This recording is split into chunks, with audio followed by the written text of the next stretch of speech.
लोभ और लालचा में क्या अंतर है? दिखने में सेम लगते हैं पर अंतर बहुत है।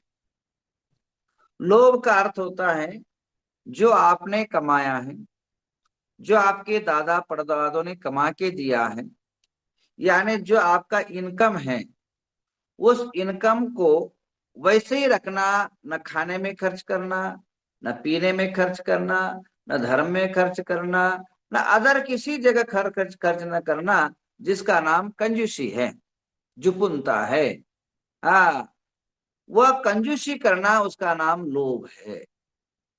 और लालचा, लालचा का अर्थ होता है अपने पास है दूसरों को हड़पना, दूसरे की खेती पर कब्जा करना, दूसरों के धन पर नजर दृष्टि रखना, दूसरों की धन दौलत उद्योगों पर कब्जा करने का प्रयत्न करना, अपने भाइयों की संपदा हड़पना, ये सारी जो है लालचा में आ जाती है। और लोभ लालचा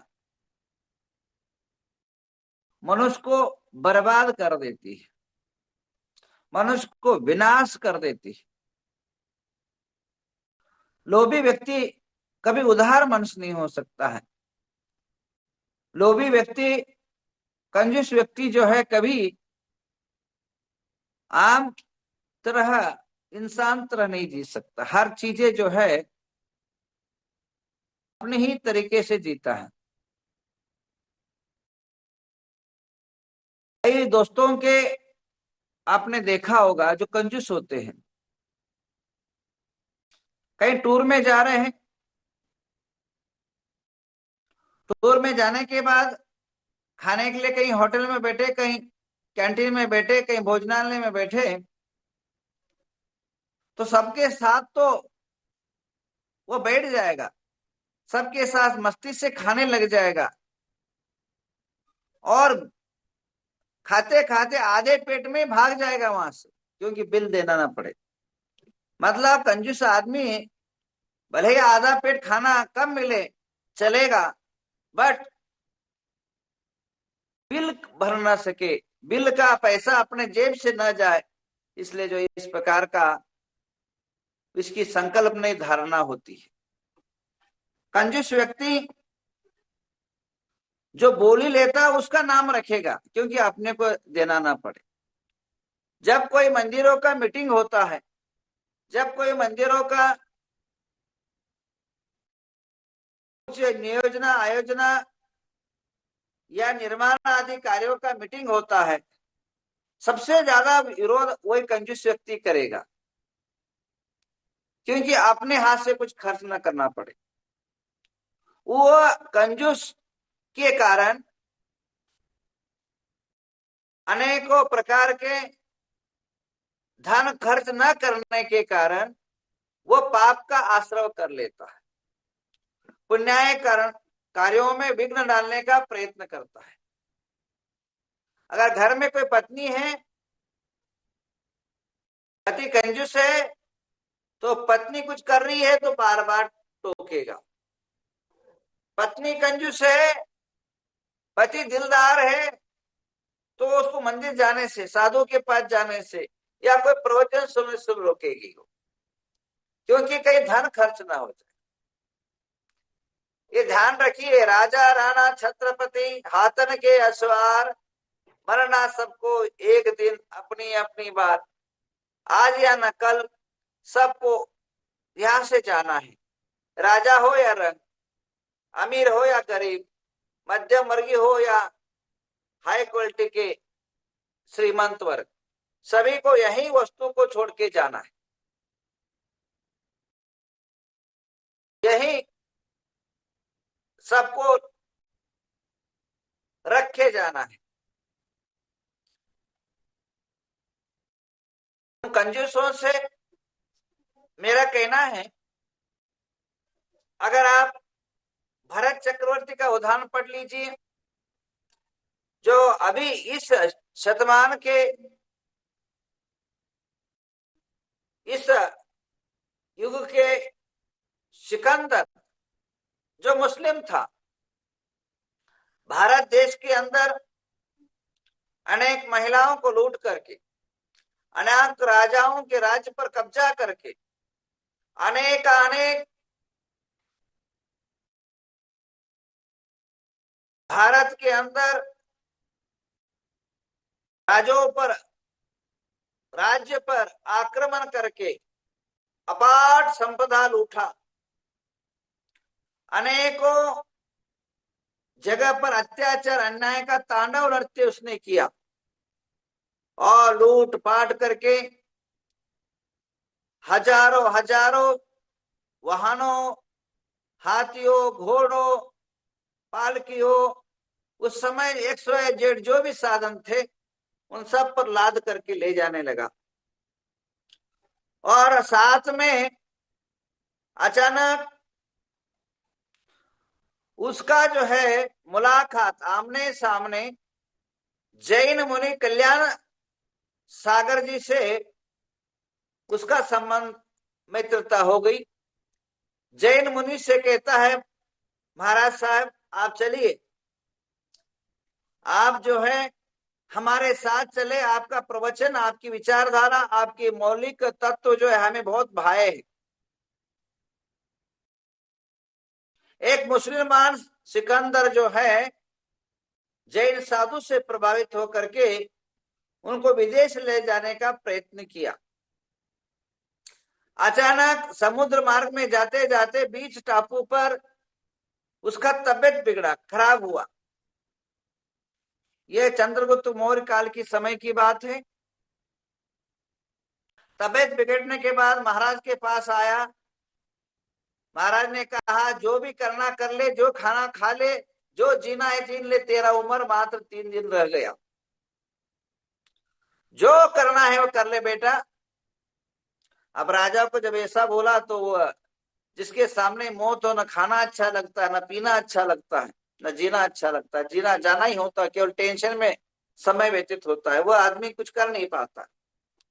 अगर आपको पता पड़ जाए आपको कोई कैंसर हो चुका है, आपकी इतना ही उम्र बाकी है, आपको 2 महीना 3 महीना, तो आदमी को पहला बताते नहीं, बता दिया तो वो आदमी जो है एक मेंटली जो है एक विचित्र तरह एक असंतुलित जीवन जीता है। तो सिकंदर राजा अपने गुरु के उपदेश सुनते हुए, जैन मुनि के उपदेश सुनते हुए जीवन बिता रहा था। दो दिन गया, तीसरे दिन के पूर्व, यानी कल उसका एंड होने वाला था, अंत होने वाला था, मृत्यु आने वाली थी। पहले दिन आकर के अपने मंत्रियों और मंत्री परिषद को मीटिंग बुलाता है और एक आदेश देता है, मेरी 2 आशा है बोली, अभी करना, और एक आशा जो है, ये तीनों आशा जो है मेरी, 3 आशा उसने बोला था, 3 आशा है मेरी, तीनों आशा मेरे मरने के बाद करना है, आप लोग नोट कर लीजिए। बोले फरमाइए। तो उसने कहा, देश का, विश्व का एक रीति रिवाज है, मरने के बाद जो कंधे हैं रिश्तेदार देते हैं शव के। बोले मेरे मरने के बाद कोई भी व्यक्ति मुझे जो है कंधा नहीं देगा। जितने भी हमारे सामने इर्द गिर्द लोग हैं, जो डॉक्टर, हकीम, वैद्य जो लोग हैं, वो मुझे कंधा देंगे। और दूसरी आशा क्या है आपकी, मरने के बाद लोग पीछे पीछे जाते हैं, पीछे पीछे जाने की जरूरत नहीं है, पीछे सोना चांदी लूट के जो भी मैंने लाया हूं वो सब पीछे पीछे जाना चाहिए, हाथी घोड़े पर रख दो और वो मशान तक ले जाओ। दूसरा आशा। तीसरा आशा क्या है, मुस्लिम धर्म के अनुसार मेरे पूरा ढका जाता है, दफनाने के जाते समय हाथ पैर मुंह सब ढका जाता है, परंतु मुझे जब आप ले जाओगे धर्म के अनुसार पूरा ढका देना, पूरा ढक देना, परंतु 2 हाथ मात्र ऐसा भार रख देना। ये विचित्र आशा उसकी, विचित्र भावना। जब यह आशा सुने लोग, सब लोग दंग रह गए। अगर राजा ने, बादशाह ने बुलाया है तो हुक्म देगा कि वो कर, ये कर, ये तो कोई विचित्र 3 बातें रखी। तो उनसे पूछा गया ऐसा क्यों, क्या आपकी विचारधारा है। उन्होंने कहा मैं सारे विश्व को एक, जाते जाते एक शिक्षा देना चाहूंगा। मैंने अनेकों राज्यों को लूटा, अरबों रुपया लेकर के आया, परंतु मैं जब जाता रहा, जब यहां से विदा हुआ,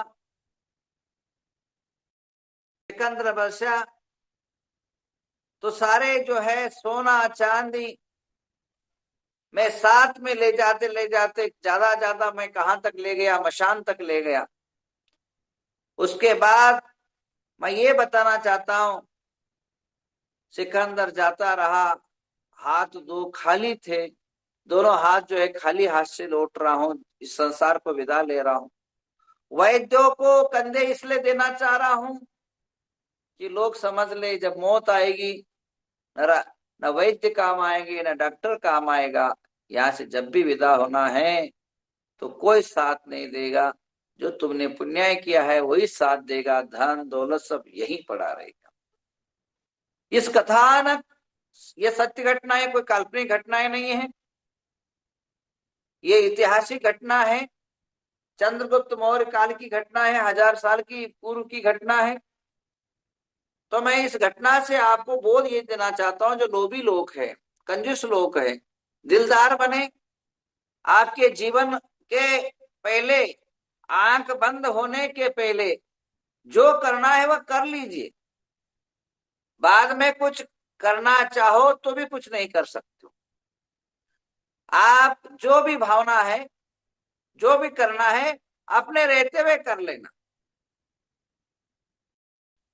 आप ये मत समझना कि मैं 7 जन्म तक मेरे बच्चों को, मेरे उसको इसको रख के जाऊंगा। तो ये ध्यान रखना, कोई वस्तु, संपदा, रुपया, पैसा शाश्वत नहीं रहता है। पानी बरसता है बहने के लिए, और पैसा आता है आय खर्च के लिए। पानी जैसा आते ही वो टिकता नहीं है, वो बहने लग जाता है। देखिए पानी कितना ही बरसे, अभी कितना पानी बरस रहा है, मेघालय में तो तूफान आ गया, पूरा पूरा आकाश फट गया। परंतु कुछ दिन के बाद, कुछ समय के बाद, महीने के बाद वो पानी कहाँ गया पता भी नहीं पड़ेगा। वैसे ही आपके पैसे, रुपया, संपदा आपके भाग्य से, आपके प्रयत्न से, आपकी मेहनत से आएगा, पर जब जाएगा तो पूरा पता भी नहीं पड़ेगा कहाँ आया और कहाँ से चला गया। आज आप करोड़ों रुपए कमा रहे हो, एक दिन ऐसे भी आता है कि 10 रुपए भी आपके जेब में नहीं रहेगा। आज जिनके जेब में 10 रुपए है वह कल करोड़ों रुपए की नोट गिनो। परंतु ये समय हर एक को कुदरत देता है, तो अच्छा समय पर अच्छा जो है हम लोग प्रयत्न करें, दिलदार बने, गरीबों को दान, गरीबों को उपकार करें, मंदिरों का जीर्णोद्धार करें, अनेकों साहित्यों का निर्माण करें, अनेक मुनिराजों की सेवा वैयावर्तियों में अपने जीवन को झोंक दे, तो निश्चित रूपेण ये आपकी संपदा कभी कम पड़ नहीं सकती। मैं कल भी बोला था, आज भी बोल रहा हूं, आपके जीवन में 2 वस्तु को देखना है, एक पानी और देह के अंदर, बॉडी के अंदर खून। पानी कुएं से जितना निकालते जाओगे, जितना निकलते जाओगे, जितना डेली खाली करते जाओगे, नया नया स्रोत के द्वारा कुआं भरता रहेगा, पानी फुल होता रहेगा। और खून जो है जितना निकल जाओगे तो उतना खून नया निर्माण होगा। अगर वैसे ही रखोगे, पानी कुएं के अंदर सड़ जाएगा, गल जाएगा, बदबूदार हो जाएगा, ना आपको काम रहेगा ना दूसरे को काम आएगा।